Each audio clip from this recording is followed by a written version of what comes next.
Hello, everyone. I'm Tina, I'm Whitney. and this is Nurse Leadership Solutions, having the joy within the journey on the road today. On the road again. On the road again. You don't want us to sing. Actually, she's not too bad, but I'm pretty rough. We are at East Central College in Union, Missouri at the Senior Expo, and we are going to hear from seniors today, and we're excited about it. We are. This is our first time doing something like Yes, this. first time on the road for us. So forgive us for our flaws, and let's just have some fun today. Let's do it. All right. Hi, everyone. I'm Tina again, and I have with me Dr. Goetz with Mercy at Palliative and Addiction Medicine. So tell me, what is that? Yes. Palliative medicine is treatment and walking with you when you have serious illness. It wraps around you, the patient who has some sort of serious illness, but also then family, because it can be challenging. We just were talking right before we popped onto this, a discussion around dementia.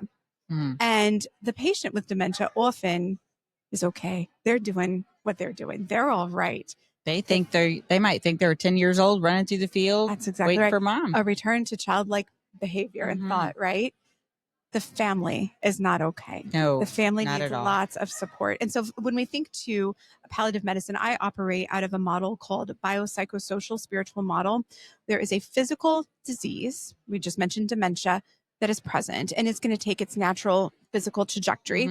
But then we also have mental and emotional pieces to that. The patient themselves, as they may have some insight into what has been lost, maybe they had to leave their job early and retire early because of changes and what they were able to do and what that looked like within that role. And so then there's grief. There's grief with that too. And people lose their identity. That's exactly right. They have to redefine who they are completely. That's exactly right. And so there's spiritual. I really use the term spirituality in that it's broader. It's not just always a faith or religion, certainly, though I think when we hear that term, that's where we gravitate towards.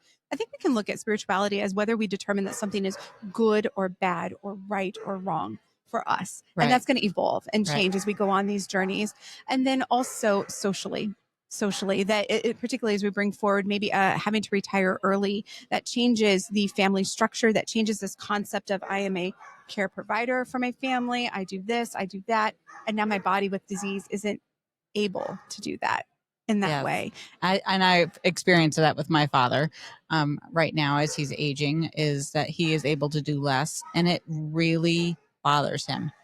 And then my parents, God love them, my mom's gonna kill me if she listens to this, but they've been married 56 years, I think. And she's like, yeah, you can't do that. And I'm like, Mom, quit telling him he can't do it. But because it's his identity of who he's been his entire life. Exactly. So, and we always have to take that careful appreciation of that dignity of that person, and also how those loved ones are feeling as they bear witness day in and day out to everything that's going on, that it needs to be a both and as you wrap around that. And I always look at it as health and safety. What needs to happen for health, what needs to happen for safety. But there's always an inherent risk with everything. Life in and of itself is an inherent risk, you know? And so how do we find some sort of peace and meaning with where we are as we manage serious illness? So how do they access palliative care? Yeah. Is it at home? Is it in the hospital? Like, where is that? Where do you even get those services? Great question. No, I do not practice home-based palliative care. If in fact your body with disease, this machine on borrow for this earth, is struggling to such a degree where it is too hard to go out and get medical care, and your body may not be responding as well or as fast to that medical care, which is inherent in chronic and progressive diseases, serious illnesses, I do not provide that home-based care. Then that would be when we get in-home, in-person medical support through hospice. It would be hospice that's doing that. So I do have an inpatient team. So when a healthcare crisis comes on, a heart attack, a sepsis, a UTI, a COVID pneumonia, something has happened with this body, this machine, which already had serious illness, and now a crisis has occurred. I have an inpatient team that wraps around that includes nursing overseen by myself as physician and chaplain support. And we use the integrated care management to help with those resources and planning for that. What's next? I primarily spend most of my time in an outpatient clinic. So I'm either wrapping around you as you're coming out of that crisis and your body is establishing a new baseline. How are you walking? How are you eating? How are you sleeping? Those are what I call the tenets of life. And I just added in the last 2 weeks a fourth tenet of life, mentating. Mentating, your wherewithal, your ability with which to participate in conversation, recognize, watch a television show, and understand and take meaning and enjoyment from that, right? Walking, eating, sleeping, mentating. Disease, if you look at cancer treatments take from those tenets of life. It always changes them. And that could even just be, we're speaking to diseases of cardiovascular disease, dementia, we've mentioned cancer, heart failure, COPD. I think we need to give a little bit of credence to what it means to get the blessing to just have this body, this machine on borrow, get the blessing to get wear and tear and accumulation of disease, that frailty, that just changes that naturally happen. It's not wrong or bad. It's expected. It's part of it. It is expected. It's just how you deal with it. How you deal with it. And so that's what we're doing in the outpatient clinic is wrapping around patient, family unit. We're bringing in, I have a chaplain that works with me. I have care management that works with me, a social worker, a nurse practitioner. And then we also have a program called Healing Reimagined, which is for patients with serious illness and pain predominant symptoms. With pain predominant symptoms, it's not unusual that I'm their last place in palliative that they've even thought to come and see. Yeah, absolutely. And so it's not uncommon too to have a myriad of different physical medication tools, opioids, muscle relaxants, a number of things, and they are still not okay. Because of that biopsychosocial spiritual model that I mentioned previously, pain is certainly physical, but even these terms, these phrases, I have butterflies in my stomach. You don't actually have butterflies in your stomach, right? I don't? Yeah, exactly, right? Why not? But it is your mental and emotional assessment of where you are in the situation where you are, that you then have a physical response to that, right? And that's real. Right. And you see that a lot in seniors that because I see a lot of times that they have depression or other things related to that, losing their identity and those things. And then it starts to affect them physically. Absolutely. Because, they get depressed and then they lose what they don't use. Absolutely. And next thing you know, and that pain also can escalate so much based on their mental status. That's exactly right. And so many times the tools they're on are good, sometimes harmful. So then that's what Palliative does, is a careful, personalized approach to your care. Where are you? How are you? What are your goals? Are these tools, this is what you're prescribed, it's intended for this. Is it helping with that? Right? Taking that kind of look about that and then helping you practice and Healing Reimagined other tools, putting other tools in your toolbox. So we use art as coping. We use excellent discussions with our palliative volunteers, our chaplains, our clinicians. We bring in music therapy. We have a partnership with Maryville University, one of our foremost music therapy programs in this nation. That's so healing. It's fascinating. Music is so healing. It is absolutely one of the patient's favorite sessions that they do. We have a poet. The poet meets with the patient. Does he know before. It? He does. I love that. And so they do a poetry session first, and we call that session wisdom. If you are where you are in this body and how it is. And so that focus is around wisdom. And so it's not uncommon for them to write a few sentences, stanzas, and then put it to music with our music therapist. Oh, that's awesome. It's fascinating. It's also a wonderful legacy making too. Family members are impacted when they hear this story, this narrative this way. And so it's wonderful. And then for those that are well enough, they're walking, eating, sleeping, mentating in some sort of balance, that they've got time. This machine on borrow for this earth, it's got time. They're doing okay. We offer them to come in as a palliative volunteer. And so through this program, Healing Reimagined, we've actually started, you can do a literature review. I have not seen it. All hospice, to be credentialed, Joint Commission, and to be credentialed and certified, has to have volunteers. There's no such thing within palliative. We've created the first palliative volunteer program using this machine of Healing Reimagined. And it's not only helping patients as they go through this program and take on a different perspective. As one patient said, he said, Goetz, you didn't do too much for my pain. My pain is still here. I know, because I didn't cure the diseases with which are causing pain. They're not curable. I know. Right. I know that. And that deserves credence. That deserves acknowledgement. But he said, you did exercise my mind. I know I don't only have the pain medicine as a way with which to manage this. And I know that fear catastrophizing cycle that I often go in, it's always going to feel this way. It's always going to be this way.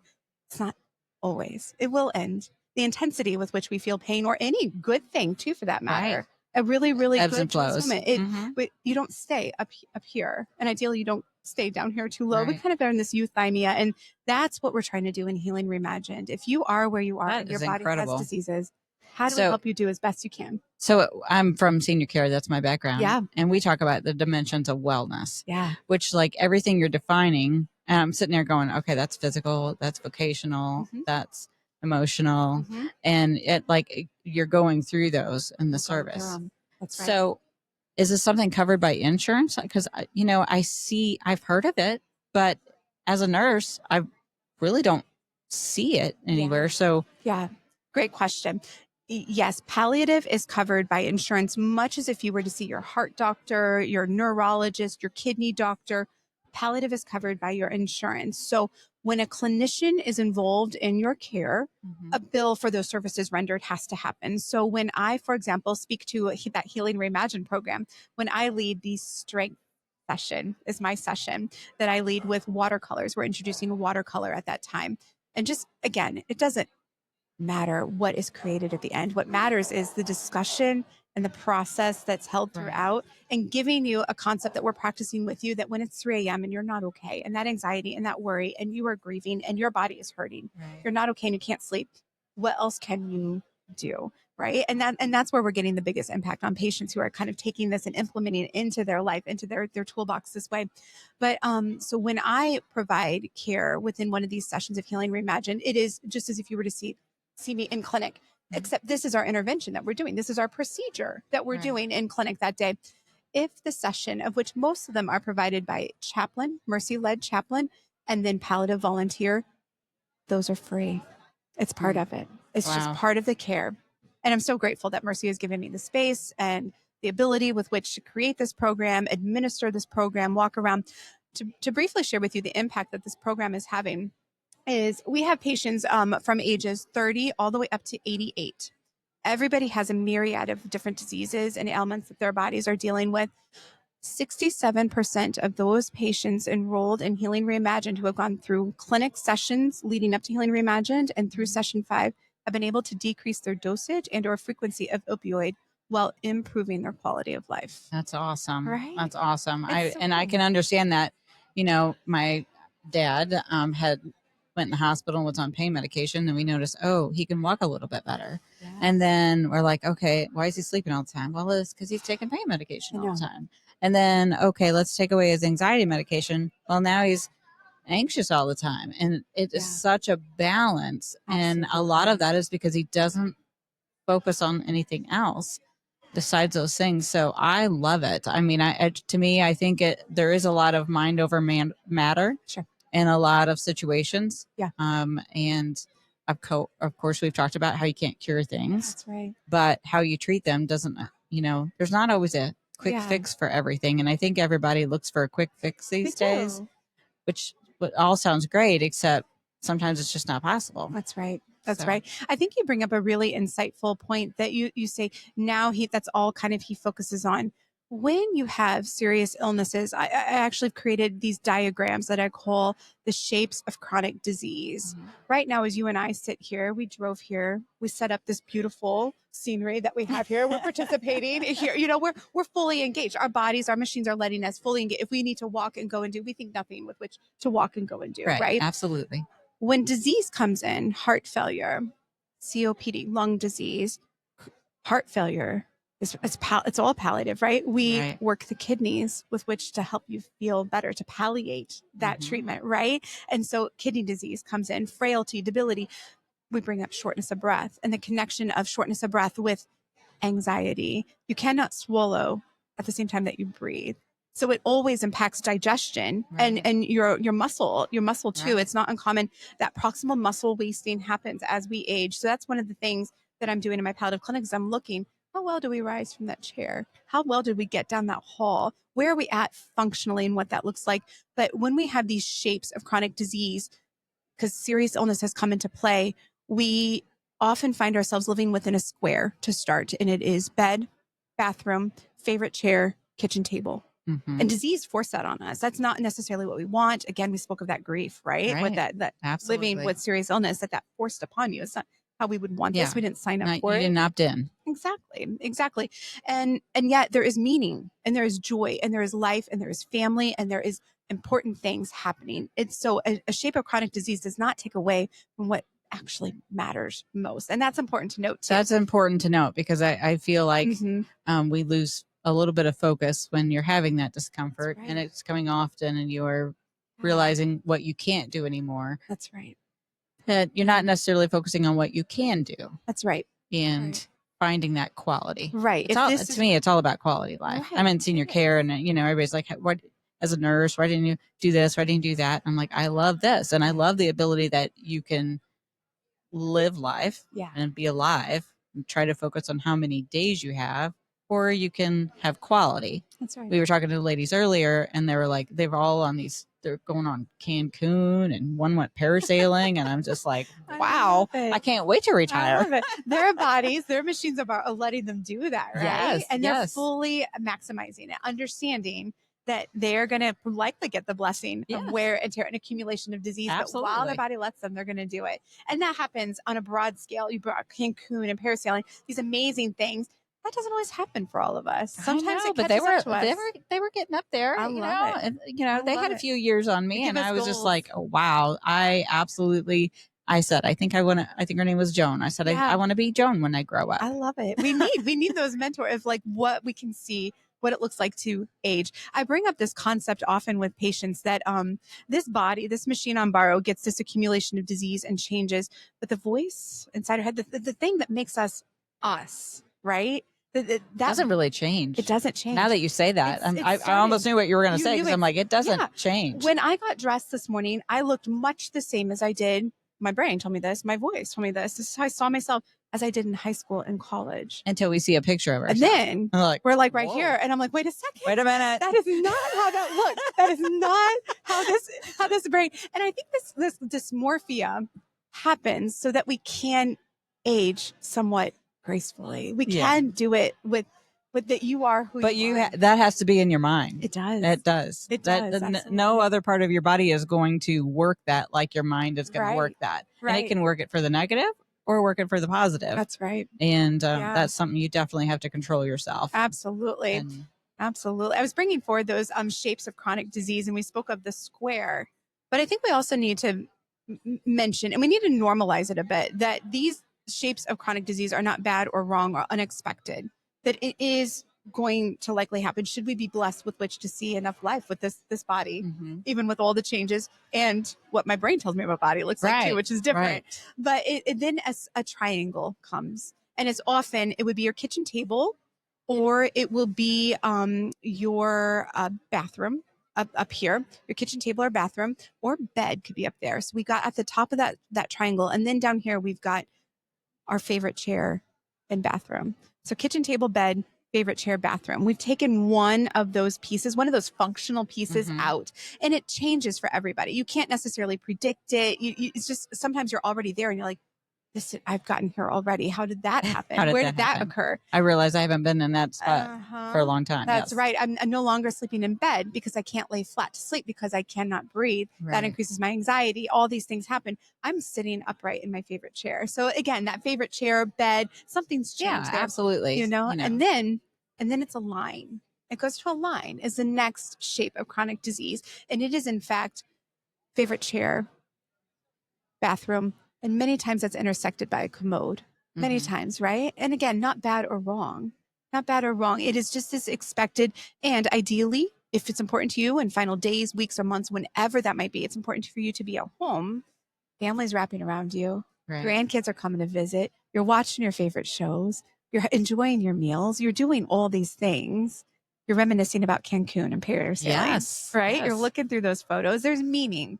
So I think that's really important, that as your body naturally goes through these diseases, these shapes of chronic disease, that it's not the absence of hope.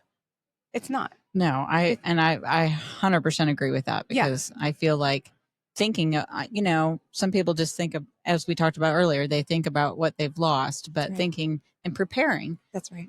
Preparing for the fact that there could be a decline in what you can do, but focusing on what you're going to be able to do, and adapt your surroundings to what you can do and have your family adapt around you to what they can do. Absolutely. My parents really struggle with asking anybody for help. Oh, asking for what you makes need me is one of the hardest things. Because I'm like, I'm right here.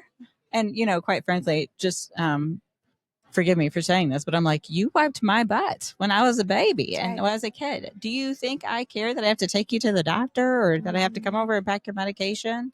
Like, sometimes you might ask at an inconvenient time. And I'm sorry if you notice that on me. My face doesn't hide things very well. I get it. Mine too.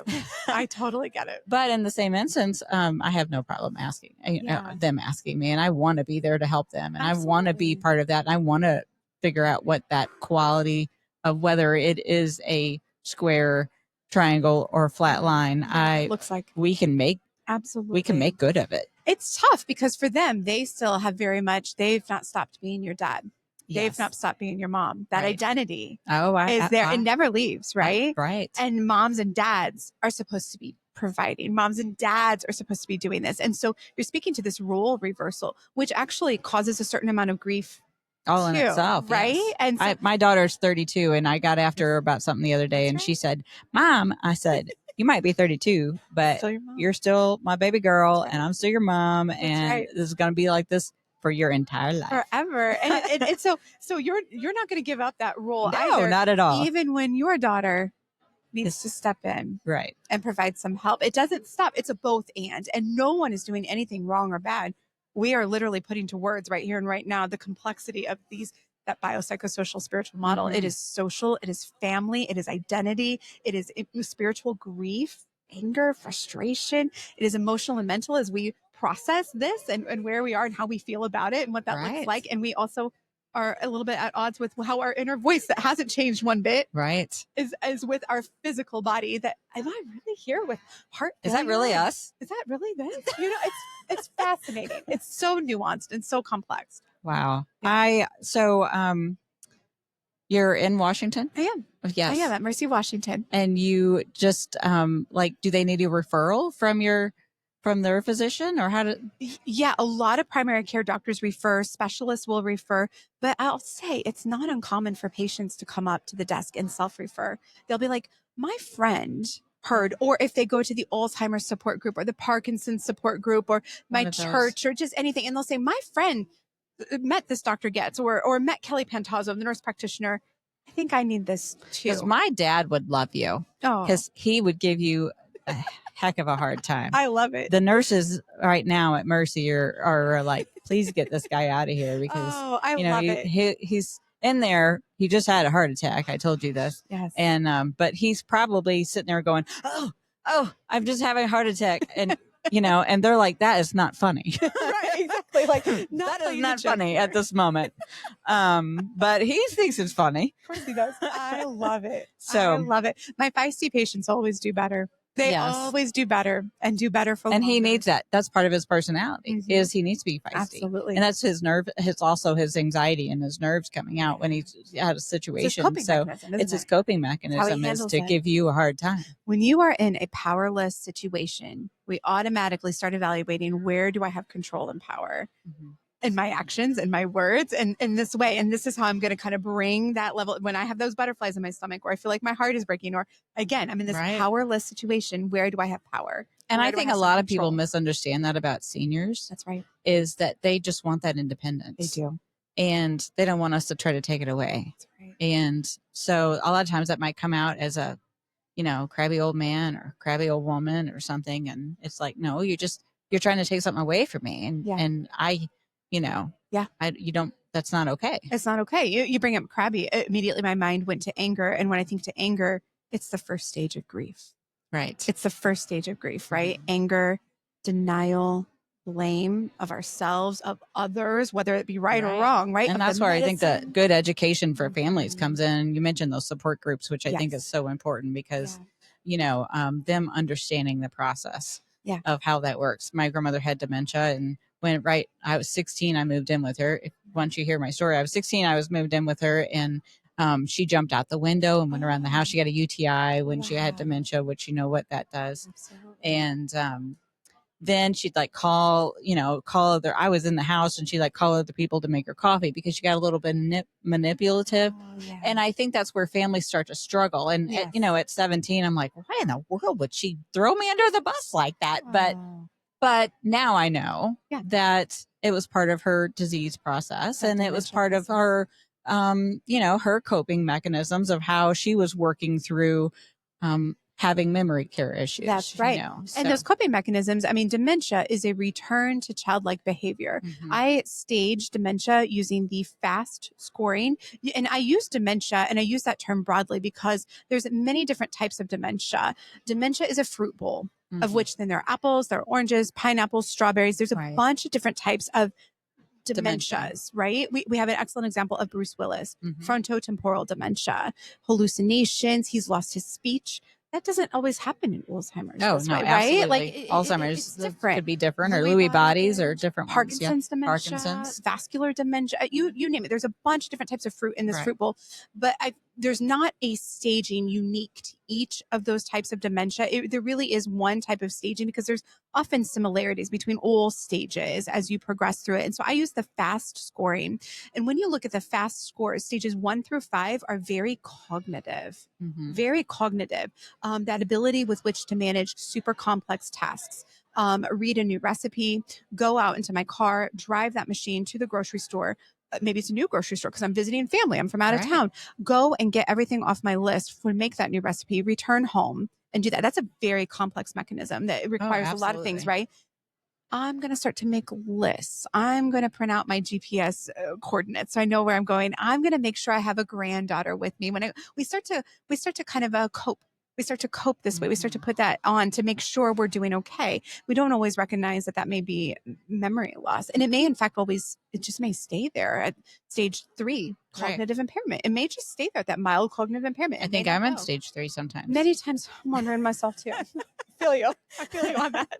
And so as I bring forward, it's really very cognitive stages. Then when you get into the latter stages of dementia, stages 6A through E, I believe, and then on down into 7A through 7F.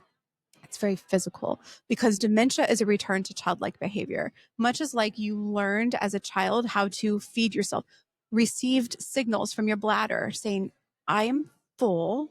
I likely have this long with which to go to that restroom, do the steps of toileting myself and getting back. That's a learned behavior that you cannot do when you're a baby. You have to learn that returns to that state, right? That fecal and urinary incontinence. It's not uncommon.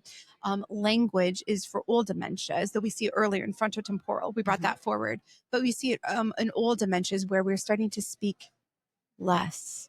It's a lot to process everything around us. It is. Hearing, seeing. The dogs fighting over there. Smells, sight. I mean, you name it. Our brains are processing a lot while also giving us the wherewithal and space to stay focused where we are. Dementia takes that much like it would a child. Yeah, you can definitely see that they become have social anxiety. That's right. In the early stages where they're struggling with that. And worried about being alone and a number of things this way. And so dementia, I forget exactly how we looped around to speaking to dementia. I'm not sure how we went. We kind of went off to the side, but I'm curious. Do you see a lot of people with dementia? Because I mean, I think that is such a great resource because I can tell you now, I will age myself if I said when I was 16, but when I was 16, there was very few dementia care services. Absolutely. They're just like, well, maybe you have Alzheimer's, Everything's Alzheimer's. And like we used to do all kinds of crazy things that now I know, oh my gosh, that was a terrible thing to do. Because we didn't know how to care for it. So that's a great service that goes along in the palliative care. And the dementia patient, to be very honest, is often, they're okay. They're doing what they're doing and they're okay. It's the family, it's the caregivers. So in our palliative program, we've also created a program called Care Reimagined, where we are pulling in some of those concepts of music therapy. I just want to do a plug again for Maryville University. Absolutely wonderful. Wow. They do a senior course where they are focusing on music therapy in the medical field, and they've partnered with me in my palliative clinic. And so they have created a binder of of resources and different interventions that we can do who are not music therapists.